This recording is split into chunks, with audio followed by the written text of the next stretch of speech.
What's good, everybody? It is your boy Super Saiyan Kai back with another DLC 9 video for you guys. Today we have a video that honestly may help a lot of people who have not bought the DLC pack up until this time, and it's pretty much a review of DLC pack 9 on Xenoverse 2.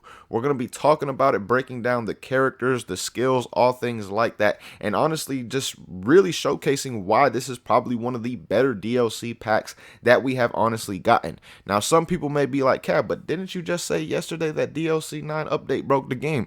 Yes, the DLC 9 update did break the game a bit more, but the DLC 9 pack is completely different. The pack is the paid part, the update is the free part. So what we're talking about right here is the actual pack, the characters, the skills, things of that nature that we got from this. So again, that's what we're going to be going over. But one thing I do want to mention before we get into this, guys, is Sub Saturday. Sub Saturday is finally back, and this week's upcoming Sub Saturday, of course, has to be about DLC 9. So it's going to be your best DLC 9 cast character combos on Xenoverse 2. We're going to give people another week to get the actual skills from this DLC, because the DLC RNG is probably the worst part of the whole pack, probably the only bad part in the whole pack. So again, we're going to give people another week. The week after this Sub Saturday is going to be DLC 9 combos in general, which is CAC, really doesn't matter, you know, mixing it up, things like that. So again, this week, send me your sickest cast character combos on DLC 9 with either both of the Vegetas or Riverine to the email, Twitter, or Discord, all linked down below in the description for you guys. But let's jump straight into this video talking about the characters first and foremost. Then we're going to break down the skills and pretty much everything in this pack. And we're going to get it started with my man's Super Saiyan God, Vegeta. Alright, y'all, getting this discussion started with the man Super Saiyan God Vegeta. Super Saiyan God Vegeta is honestly my favorite character in this DLC pack by far. To me, it's not really even close when it comes to these characters, because this man is just honestly so much fun. The other characters are still pretty good, do not get me wrong, but Super Saiyan God Vegeta is just so much fun, so disrespectful, just so amazing to use. And on top of it, he has something that is completely unique to himself. With that exclusive input timing on that last input, like I talked about in yesterday's character test video. If you did not see it, be sure to check it out. But basically, that precise timing input on the last one of his combos is something that no other character in this game has, guys. He is the only one with this type of ability or skill, whatever you want to call it, in Xenoverse 2, period. Nobody else, again, has this in the game. It makes him that much more unique and that much more dope of a character, in my opinion. Now let's talk about his skills, though, at the same time. This man literally got 5 brand new exclusive skills, including his own charge up. But he has Burst Stinger, which is probably one of the best counters, if not the best counter in the game. Like, the thing is just absolutely amazing, because it can be used as a counter, and then it can be used as just a regular attack as well. So that's why I may say it's probably one of the best counters in the game, for that simple reason right there. But then you got Blazing Attack, an absolutely lit attack right here that does fairly good damage as well. Love the animation from it. Raid Blast, another really cool move that can be used in multiple ways, can be used up close, can be used off knockaways, has different functions whether or not you're close to the ground or not. So another very dope move.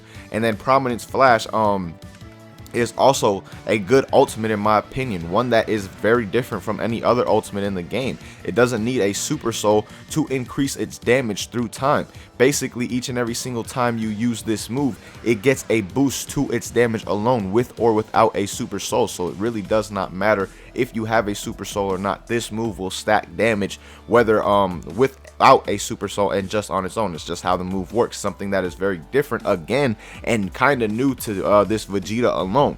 And then his charge up move, man, Burst Charge, very different. I thought it was kind of just like a max charge at first, I'm not gonna lie to you guys, because the way the animation looks is just like a max charge, but it is something that is a charge up that is good for PvP. There's never been a charge up that has really been optimal for PvP or anything like that, but Burst Charge is, because it gives you that quick burst of a ki bar in like literally less than a second when you decide to charge up. So if you ever need a bar of ki, burst charge is definitely the best PvP type of charge up skill in the game. So there's just so much that came with this character right here. His combos are absolutely dope. Like I said, he has combos that are absolutely exclusive to him in the fact of that timing input on the last one. His skills are dope. All around, Super Saiyan God Vegeta was just a great overall character within this DLC pack, and him alone is honestly worth buying the pack in my opinion. But he is not the only character in this pack, obviously, so we're going to move on to the other characters, moving on to the other Vegeta and talking about why he is also a very dope character in Xenoverse 2. Alright y'all, moving on to the man Super Saiyan Blue Evolution Vegeta next. Like I said, every character for the most part in this DLC pack is fairly good, fairly unique to themselves. Well, not unique. Riverine and Super Saiyan God Vegeta are unique. Blue Evolution Vegeta is just a very, very good character, in my opinion, and he has his own combos at the same time, which is absolutely necessary for a DLC character, especially if you're going to do a character that is already in the game, just a different version of him. But Super Saiyan God Vegeta has some very nice stuff, guys. His combos are fairly good in my opinion. He has new moves that are only exclusive to him as well, which kind of sucks. Wish we would have got some of his moves for our CAC, but Final Flash, Final Gallic Rush, the Flash Strike Evasive, these are all things that only this character right here has. Now, the one thing we did get from him is his Final Charge, which honestly is a very, very good charge up skill as well. The Burst Charge is the best PvP charge up skill in the game, but Final Charge is definitely the best PvE charge up skill in this game without question. The move is so good for PvE. You literally get like 10 bars of ki within less than 10 seconds with this charge up skill right here. So that is something else that is very, very nice about this man Super Saiyan Blue Evolution Vegeta, and he kind of does have his own type of final explosion. The damage output is exactly the same as the regular final explosion in the game. It just works differently in the sense that he does not turn to stone like the regular final explosion will make Prince of Destruction Vegeta and your CACs do as well. So overall, Vegeta as a character is fairly dope, has his own exclusive combos, like I said, very well rounded in terms of stats, almost 2.5 bars of health, 10 bars of ki, and almost 10 bars of stamina at the same time. Does pretty good basic damage, does very good super attack damage, like his Final Flash super attack, check that out, 6,371 damage, absolutely insane right there.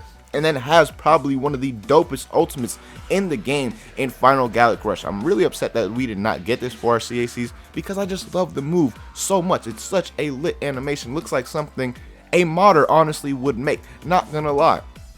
So again, honestly, a very, very good all-around character, and he is another reason that this DLC pack is honestly worth it. Like, this is a very, very good all-around DLC pack, guys. I'm not gonna lie. And that brings us to the last character, who sadly is Riverine. But at the same time, I'm gonna be real with you guys. She is fairly decent and just a very unique character at the same time, a character we've never seen before in Xenoverse 2. So let's jump on over to her and talk about why she is so good as a character as well. Alright y'all, now moving on to Riverine. Riverine is another character in this game that is pretty unique to herself. The first unique thing that she literally has is every single different combo string gives a different type of boost to her, guys. As you see, at that pose, we get that little green boost going around us.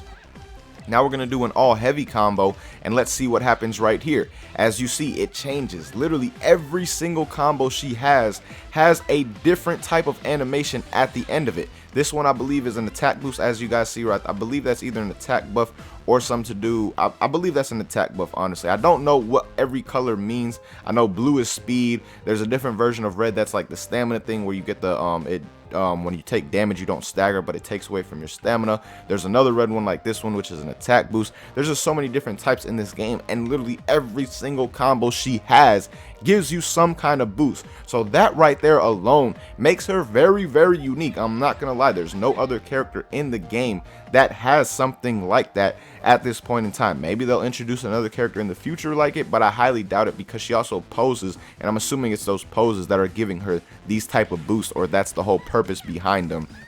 Maybe that's what Bandai was trying to go for. But again, as you see, there's another different type of boost that you get with another different type of combo.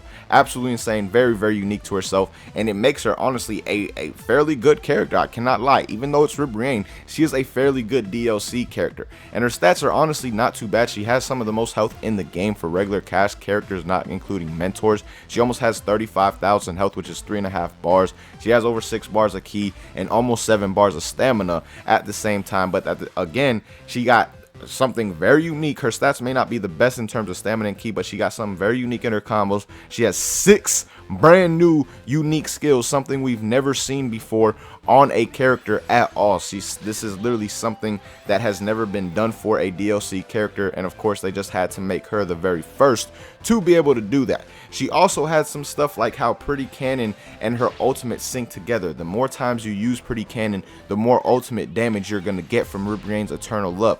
Another thing, pretty exclusive to her. We don't have any other 2 skills that are really in the game where they boost each other, or where the super exclusively boost that one ultimate attack right there. So again, there's just so much unique stuff about this character right here. The most annoying thing about her though is how much she talks. She really just talks way too much in my opinion. But as a character overall, she has a lot of unique different stuff that we have not seen from other characters in this game. So like I said, to me, even though she's Riverine, she's still a good DLC character, and it's not something that I would say, you would look at forward to when buying the DLC pack, but when you do pick her up, you will see that she can be somewhat fun, and she definitely is a viable character online and someone that you can use and put in some work with at the same time. So now that we've gotten through all the characters, guys, what I want to do is go take a look at the skills, the costumes, and super souls that we get from this, and talk about those and the negatives and positive of them at the same time. Alright guys, now taking a quick look at everything you pretty much get from the parallel quest, which is pretty much everything you get from the paid DLC apart from the characters, and what you're basically getting from this. First, taking a look at the costumes, you're going to get 2 costumes from the parallel quest with Kakunsa's wig, and then also Rosie's hood as well. Basically, Riverine's sidekicks is the outfits that you will be getting for your CAC. On top of it though, you're also getting 8 super souls to come along with it, and one of the super souls, Pathetic, is honestly very, very crucial for Super Saiyan Blue evolution. I know I made that video, and when I made that video, Fuse Super Soul and Time to Go to Sleep were the best super souls that I found to help Super Saiyan Blue evolution, but Pathetic is another good one, a great one honestly, to help that along as well. So if you have that, you may want to look into using that for your Blue evolution build also. Now, you're not only getting those 8 super souls, but you're also getting 10 attacks, and of these 10 attacks, there's some very, very good ones. First and foremost, all of Vegeta's moves are pretty good. Like, all of Super Saiyan God Vegeta's moves are very, very good in my opinion. Love each and every single one of them. Then you get into the 2 different charge attacks that we get. You're getting a good charge for PvE and a good charge for PvP, making the raids, the expert missions, parallel quests, all type of things like that easier with your CAC, and then also giving you a charge up that you can actually use online that is viable with your CAC at the same time. And then you do get a couple of Riverine's moves like the Lovely Cyclone, the Pretty Cannon, Formation, and Riverine's Eternal Love, and they're not my favorite moves in the world, but they are some cool moves that you could put on your female CAC, especially with the Formation. Good for photo mode, especially stuff like that. So all in all, man, this DLC pack to me is one of the better DLC packs that we've gotten in Xenoverse 2. Like, the characters are all fun. I've never really, I don't remember a DLC pack, at least besides the one that came with Blue Vegito and Merge Zamasu. I believe that was the first one that, or the second one that came, and the one that came with Rose. Those 2 packs were very, very lit DLC packs and some of the best, but this one is right up there with them in contention, because this DLC pack, man, honestly, all the characters are cool, very, very fun to use. Super Saiyan God Vegeta may be one of the best DLC characters that we've ever gotten in the game. Then we also got some dope skills for our CACs. So all in all, like I said, this DLC pack to me is definitely worth it, especially since you can get the set for like $15 or something like that. It's very, very cheap to get the complete set of these DLCs, to where you get Ultra Pack 1 and 2, and we got 2 more characters coming in the next one, and some other stuff as well, of course, with skills, costumes, super souls, parallel quest, and maybe even a story mode in DLC 10. Who knows? We'll see what we get, but this one alone is for sure worth it. For those who are waiting on some reviews or anything like that, I'm here to tell you guys that this DLC pack is absolutely fun and definitely worth it. And you guys know I speak the real when it comes to Xenoverse 2 and whether or not DLC packs are actually good or not. I've spoken on the past how I felt last DLC was kind of underwhelming. I didn't think it was as good as we thought it was going to be, but this DLC honestly exceeded my expectations. So let me know what you guys think on this down below in the comments. But as always, man, thank you guys so much for watching. Really hope you guys enjoyed. Until next time, hope you have a good day. Peace, y'all.